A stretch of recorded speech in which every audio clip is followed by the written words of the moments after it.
Hello. Today we're going to re-examine the pinch form. The pinch form is one of 3 hand building techniques that we learn about in this course.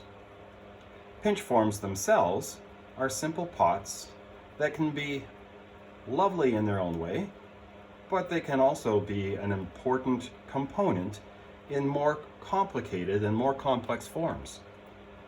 This video is going to launch us in that direction. We're going to start to think about what we can do with the simple pinch pot. One thing we can definitely do is to multiply the form, to make more than one.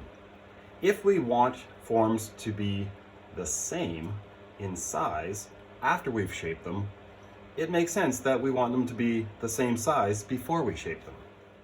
This small size is about the size of a golf ball or a generously sized timbit. Let's go with golf ball.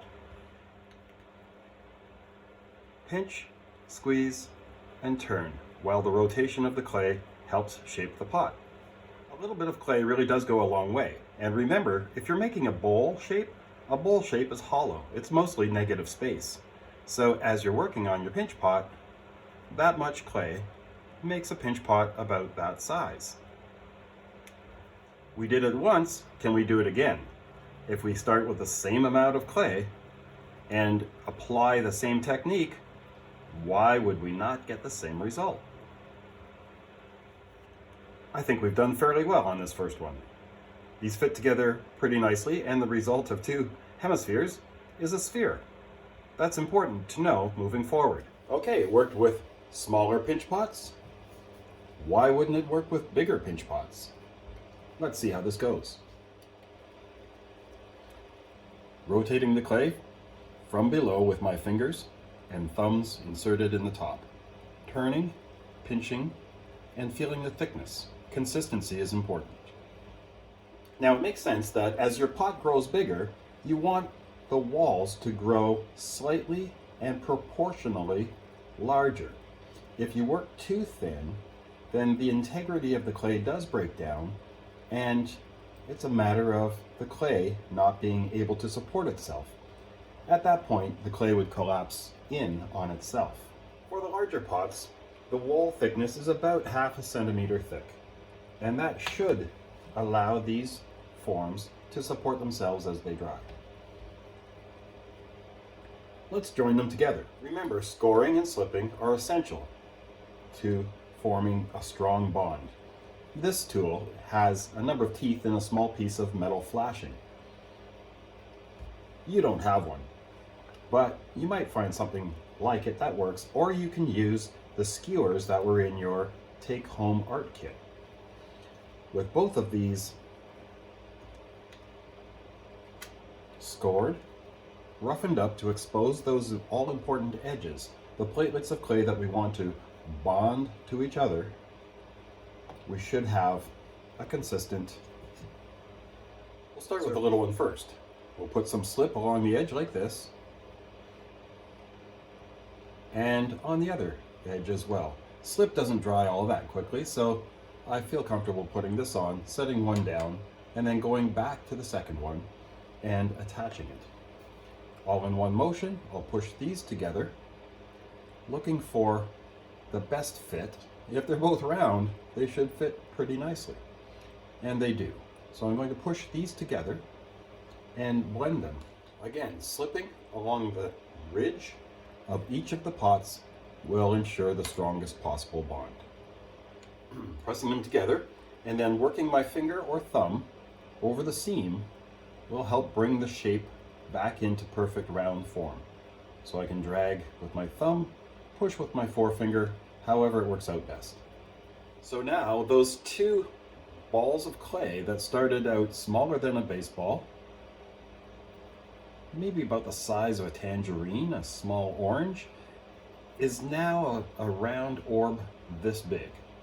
It's impossible to see the seam because I've blended the seam over with my fingers.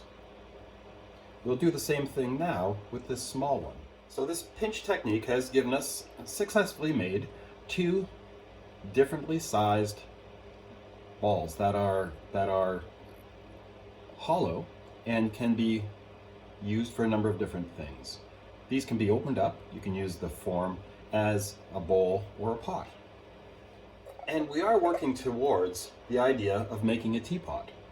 That was why we warmed up with the whistle project. The whistle is a pinch form with a lid on it that we turned into a whistle. Remember, it's the two of them combined, a slab and a pinch form, to form a whistle.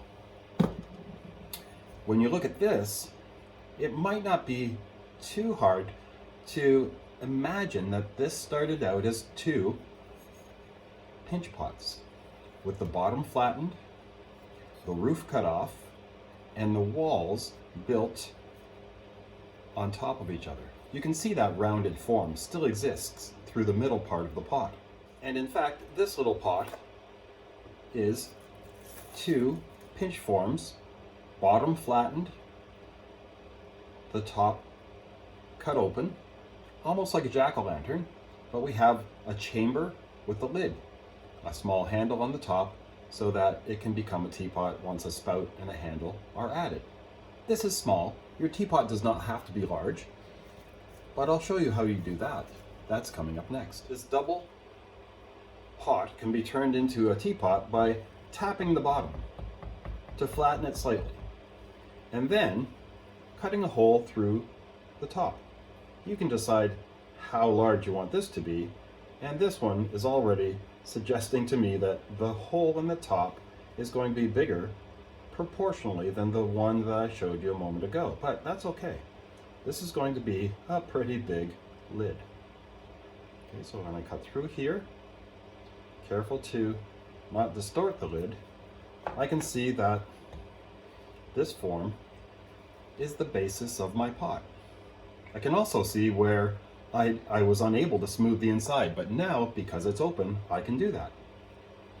With my thumb, I'm reaching into the interior of the pot, inside the chamber, and I'm actually smoothing the seam down that I couldn't smooth down from the outside. I can use a little bit of water on the rim if I want to smooth the rim out, but I also want to be aware of the fit. I don't want to change the fit because I've cut the lid directly from the vessel itself. So I can smooth this with my finger and give it a little bit better shape. I can put the roof back on, add the lid back to the chamber, and separate it with a little bit of cling wrap. If I do that, then I can position the lid of the teapot over the chamber and remove it without worrying about the clay sticking. Like that. A small pinch of clay rolled into a short cylinder like this, scored on the bottom, will make a nice lifter for the lid. A small lifter to remove the lid from the pot itself. I just have to mark the spot that I would like to join this onto, the top of the teapot, score this, and add some slip. My edges are exposed. I can add some slip here, a little bit of slip there, and press the lid down on top like this. I'll take a moment with my finger and my thumb and blend this in so that I know I have a strong join. It's almost exactly like the handle of your stamp. Good thing we made those. Okay, similar to the small one, this is a larger version of the same thing. The lid is slightly bigger, but the lid fits nicely on top of the pot.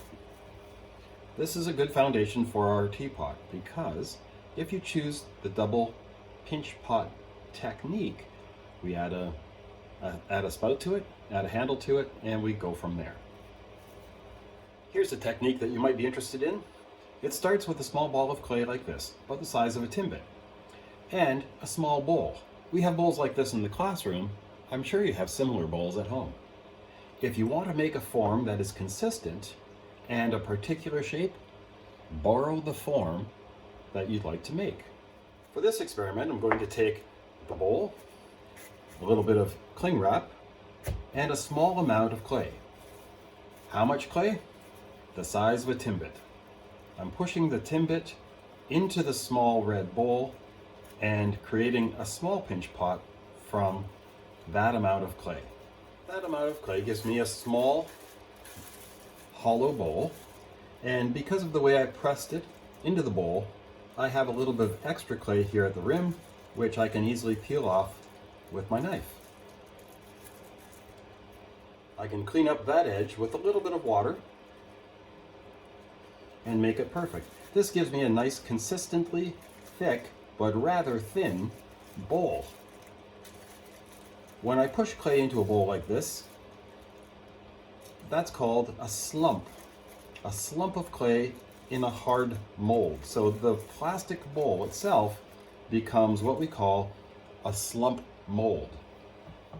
If I do this twice, I have two consistently shaped, perfectly sized hemispheres that I can bring together to make a round ball. This ball is light and strong and hollow. So now, if I choose to open it up, all I have to do is find my knife and cut into the top. This is small, it's about the size of a plum or a big golf ball. But I can cut in, remove the clay, and you see I have this nice hollow form. I can use that for something very small, a tiny, tiny teapot. But that's the same idea. So you can make small, round forms like this. Too small for a teapot, but what could you do with them? If you're making a teapot, this could be a wonderful way to make small teacups to go with your teapot. Japanese style teacups with no handle, or you could add handles to these small ones. They could be decorative teacups as well. If this method works with small bowls, it would work with large bowls too. Even larger bowls than this.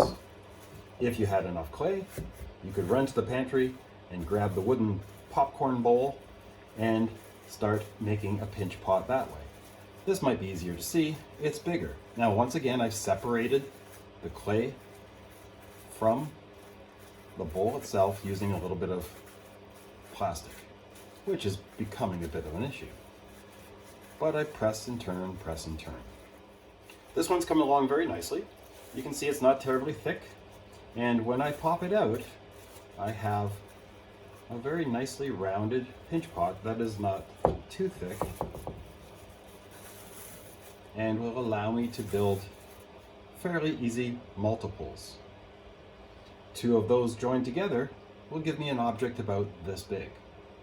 This is about the size of a grapefruit. Both are foundations for a double pinch form and a teapot that could be quite effective.